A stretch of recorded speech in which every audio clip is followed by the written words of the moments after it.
52 নং ওয়ার্ডে খোকন বাহিনী, ভুয়া সাংবাদিকতা, মাদক ব্যবসা ও হত্যা চেষ্টার অভিযোগে এলাকাবাসীর ক্ষোভ। গাজীপুরের টঙ্গী থেকে নাসরিন আক্তার সুমির তথ্য ও প্রতিবেদনে দেখুন বিস্তারিত। টঙ্গীর 52 নম্বর ওয়ার্ডে শান্তিপূর্ণ পরিবেশ বিঘ্নিত হচ্ছে বলে অভিযোগ উঠেছে একটি সক্রিয় সন্ত্রাসী ও মাদক কারবারি দলের বিরুদ্ধে। স্থানীয়রা এই গোষ্ঠীকে খোকন বাহিনী নামে চিহ্নিত করেছেন এবং তাদের বিরুদ্ধে গুরুতর অভিযোগ উত্থাপন করেছেন।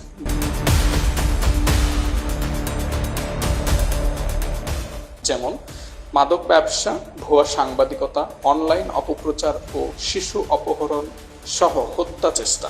স্থানীয়দের ভাষ্যমতে খোকন বাহিনী নামে পরিচিত এই গোষ্ঠী শুধু মাদক পাচারেই জড়িত নয়, বরং ভুয়া অনলাইন পোর্টাল ও সাংবাদিকতার মাধ্যমে নির্দিষ্ট ব্যক্তিদের বিরুদ্ধে উদ্দেশ্যমূলক অপপ্রচার চালিয়ে যাচ্ছেন।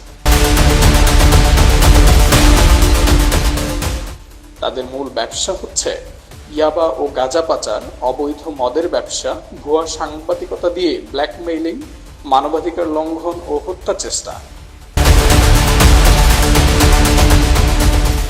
গুরুতর অভিযোগ শিশু মারুফকে অপহরণ ও হত্যা প্রচেষ্টা। স্থানীয় বাসিন্দা মামুন মিয়া অভিযোগ করে বলেন, তার সন্তান মারুফকে 2 দফায় অপহরণ করে নির্মম নির্যাতন চালানো হয়েছে। অভিযুক্ত শফিকুল ইসলামের স্ত্রী, ছেলে এবং আরো কয়েকজন বলেন, তারা মামুন মিয়ার বাড়িতে এসে তার ছেলেকে ডেকে নিয়ে যায় এবং খোকন চক্র এর নির্দেশে তাকে পিটিয়ে জঙ্গলে ফেলে দেয়। প্রায় 2 থেকে 3 ঘন্টা পর মেঘলা নামে এক মেয়ে ও তার সঙ্গীরা শিশুটিকে উদ্ধার করেন। পরে চিকিৎসা নিতে গুটিয়া ইন্টারন্যাশনাল মেডিকেল, আহসানুল্লাহ মাস্টার সরকারি মেডিকেল এবং শেষে বাংলাদেশ মেডিকেল কলেজে নেওয়া হয়। মারুফ দীর্ঘ 3 থেকে 4 মাস জ্ঞানহীন ছিলেন বলে পরিবার দাবি করেছে।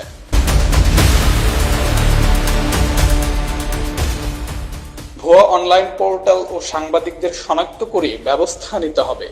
অবৈধ মাদক ব্যবসায় জড়িতদের দ্রুত গ্রেফতার ও বিচার করতে হবে। শিশু নির্যাতন ও হত্যা চেষ্টার ঘটনায় নিরপেক্ষ তদন্ত এবং দোষীদের শাস্তি দিতে হবে।